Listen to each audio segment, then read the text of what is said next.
Togolaises et Togolais, mes chers compatriotes, je m'adresse à vous dans un contexte tout particulier où le monde fait face à une crise sanitaire sans précédent provoquée par le coronavirus. La pandémie n'épargne aucun continent, aucun pays. À l'heure où je vous parle, le monde compte plus de 40 000 morts et près d'1 million de personnes infectées. Malgré les dispositions prises çà et là, le nombre de cas confirmés de Covid-19 continue d'augmenter. La pandémie poursuit sa course folle et dévastatrice, bouleversant toutes les certitudes. Et tout porte à croire que la bataille pour venir à bout de la pandémie ne fait que commencer. Notre pays est également touché par cette pandémie. À ce jour, nous recensons 36 cas de contamination, dont 24 sont en traitement et 10 guéris. Cette maladie a malheureusement ôté la vie à 2 de nos compatriotes. Je salue ici la mémoire des disparus et présente à leurs familles, à leurs amis et collègues, les condoléances de tout le peuple togolais. La situation est de toute évidence inquiétante face à un virus particulièrement dangereux. Je comprends donc qu'elle suscite des peurs et des angoisses. Mais je voudrais vous rassurer que cette bataille, nous la mènerons et nous la gagnerons ensemble. Avant la survenue du premier cas dans notre pays, nous avions déjà appréhendé le mal et mis en place un comité de crise que je préside et qui se réunit régulièrement pour évaluer la situation et prendre les décisions qui s'imposent. Par ailleurs, j'ai institué par décret une coordination nationale de gestion de la riposte au Covid-19. Elle est chargée d'assurer la coordination interministérielle de la mise en œuvre des décisions du gouvernement. Elle est l'échelon intermédiaire entre le comité stratégique et les différentes forces engagées dans la riposte au niveau des préfectures. Aussitôt le premier cas confirmé, nous avons pris des mesures de prévention et de restriction pour limiter la propagation du coronavirus dans notre pays et protéger nos populations. Suspension des vols internationaux en provenance des pays à haut risque. Fermeture des frontières, des écoles, des universités et des lieux de culte. Interdiction des rassemblements. Réquisition d'établissements hôteliers pour accueillir les cas suspects. Bouclage de certaines préfectures de notre pays, etc. Des structures sanitaires sont identifiées sur toute l'étendue du territoire pour accueillir les personnes testées positives au coronavirus. J'ai instruit le gouvernement de renforcer les moyens de ces structures pour faire face à la situation. Nous avons reçu des équipements de protection et des tests de dépistage aux normes de l'Organisation mondiale de la santé pour accroître notre capacité opérationnelle à Lomé et à l'intérieur du pays. Toute personne présentant des symptômes du coronavirus peut ainsi se faire dépister de manière totalement confidentielle, rapide et surtout gratuite. Togolaises, Togolais, vous avez certainement mesuré l'ampleur du malheur qui frappe nos pays. Au Togo, il est de notre devoir de prendre toutes les dispositions pour ralentir, maîtriser et mettre un terme à l'expansion de ce fléau. Je ne lésinerai sur aucun moyen.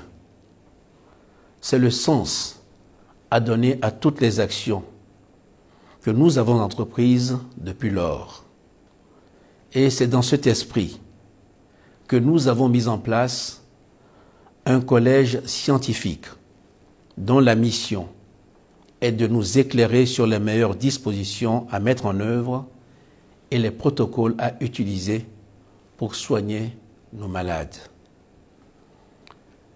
Mes chers compatriotes, face à la pandémie, notre stratégie est d'intensifier la surveillance et les tests en laboratoire, de sorte que les porteurs du virus puissent être rapidement identifiés et pris en charge de manière adéquate afin de rompre la chaîne de transmission. Pour démultiplier les dépistages, nous renforcerons le dispositif, d'une part avec l'acquisition de tests rapides et d'autre part avec des laboratoires mobiles à l'intérieur du pays. Le gouvernement a pris par ailleurs toutes les dispositions pour doter les personnels soignants qui sont au front de matériel de protection afin d'éviter qu'ils soient contaminés. Et ceci se fera de manière permanente tout au long de la bataille que nous menons ensemble contre le virus.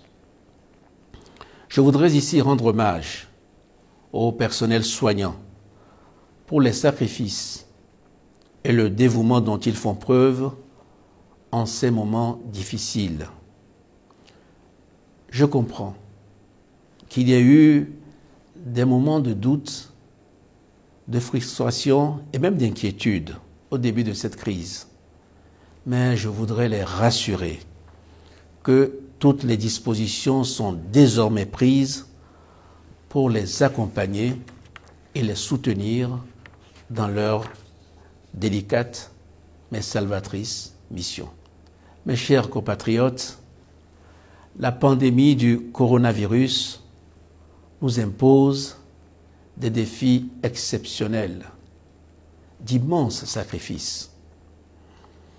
Elle appelle à prendre de nouvelles mesures et des dispositions courageuses pour protéger nos vaillantes populations et aussi nos familles.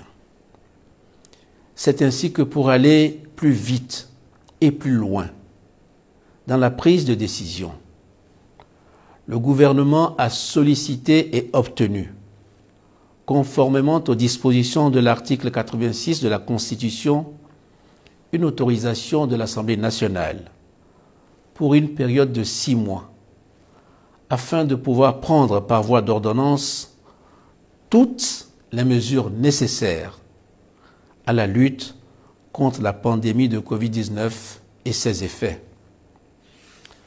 Face à la gravité de la situation et en conformité avec les dispositions constitutionnelles, je décrète l'état d'urgence sanitaire au Togo pour une période de 3 mois. Cette disposition de notre Constitution, jamais mise en œuvre dans l'histoire récente de notre nation, est la preuve, s'il en était, de la gravité de la situation à laquelle nous sommes tous confrontés. L'état d'urgence nous permettra d'adopter des mesures exceptionnelles de riposte sanitaire et de police générale qu'imposent les circonstances actuelle. Un couvre-feu sera mis en place à compter du 2 avril 2020, et ce, jusqu'à nouvel ordre, entre 19 h et 6 h du matin. J'ai donné à cet effet des instructions au gouvernement pour réajuster les horaires de travail pour qu'elles en tiennent compte.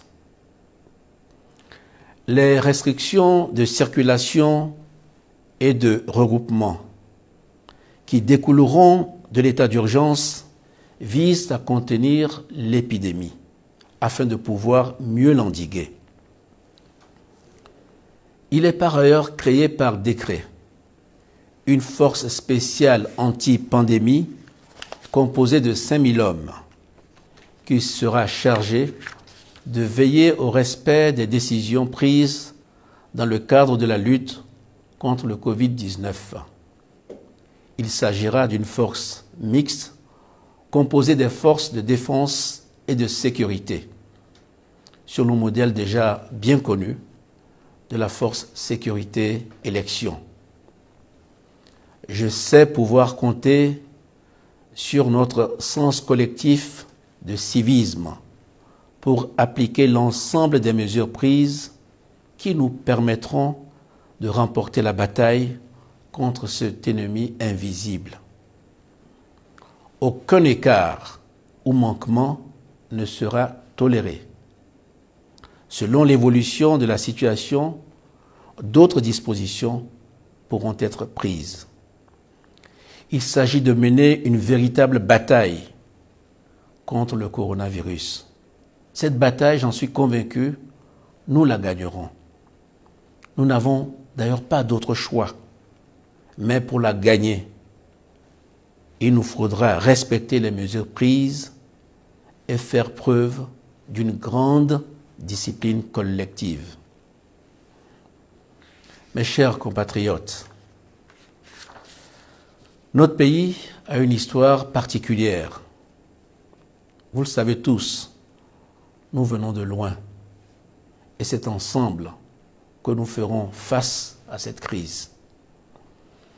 En 2005, après des années de crise politique et économique, la pauvreté avait atteint un niveau élevé dans notre pays. Mais ce sont nos efforts à tous qui nous ont permis de réduire et de changer la situation. Depuis 2005, nos succès communs, matérialisés par un taux de croissance annuel moyen de plus de 5%, nous ont permis de sortir des centaines de milliers de Togolais de la précarité et de faire baisser la pauvreté dans notre pays. C'est à la fois l'engagement et la détermination de tous, de la revendeuse de nourriture, du conducteur de taxi-moto, de la serveuse dans un restaurant, que de celui de l'enseignant, du fonctionnaire, du cadre d'entreprise, de l'agriculteur ou encore de l'entrepreneur qui nous ont permis de remonter la pente et d'entrevoir aujourd'hui la promesse d'un Togo meilleur. La pandémie du Covid-19 à laquelle nous devons faire face aujourd'hui est certes un défi sanitaire, mais au-delà, elle menace de remettre en cause nos acquis économiques et sociaux et malheureusement de refaire basculer bon nombre de nos concitoyens dans la pauvreté. Pour contenir la propagation de la pandémie et la vaincre, nous avons pris et nous prendrons encore des mesures exceptionnelles, parfois drastiques, qui auront malheureusement des incidences sur la vie de chacun d'entre nous, surtout de ceux qui, parmi nous, sont les plus vulnérables, les plus défavorisés. Nous sommes face à un risque de retour en arrière, de résurgence de l'extrême pauvreté, mais j'ai foi que plus que jamais, ensemble, nous prendrons le dessus. Les règles strictes de déplacement et de rassemblement qui devront s'imposer dans certaines localités empêcheront bon nombre d'entre nous de pouvoir mener des activités génératrices de revenus qui leur permettent de nourrir leur famille. Je tiens à leur dire que la collectivité nationale, la solidarité nationale seront là pour les soutenir et les aider à faire face afin qu'ensemble, nous puissions gagner le combat contre le Covid-19. C'est la raison pour laquelle nous allons lancer dans les tout prochains jours un programme de transfert monétaire pour aider nos concitoyens qui seront les plus affectés par la crise et les mesures annoncées. Nous allons également rendre gratuit pour 3 mois l'eau et l'électricité pour les tranches sociales. Nous voulons affirmer que face à cette épreuve, la solidarité nationale sera au rendez-vous pour aider les plus démunis d'entre nous. Aucun Togolais ne sera laissé pour compte dans cette bataille que nous engageons ensemble. C'est pour cela que j'ai demandé au gouvernement d'étudier toutes les possibilités pouvant nous permettre de préserver au mieux l'activité économique des conséquences de la crise. Nous prendrons en relation avec les institutions de l'Union économique et monétaire ouest-africaine des mesures pour soutenir les entreprises, en particulier les petites et moyennes entreprises affectées par les conséquences de la pandémie. Nous attacherons une importance particulière à la situation de nos jeunes entrepreneurs qui viennent de lancer leurs activités, et ce de façon courageuse. Mes chers compatriotes, cette crise ne doit pas nous faire perdre de vue les objectifs fixés par le plan national de développement. C'est pour cela que nous mettons en place des mesures spécifiques d'accompagnement pour soutenir la production agricole et assurer l'autosuffisance alimentaire dans notre pays. La réflexion est également en cours avec le secteur privé en vue de l'adoption de mesures de soutien à la consommation, à la production et surtout à la sauvegarde de l'emploi.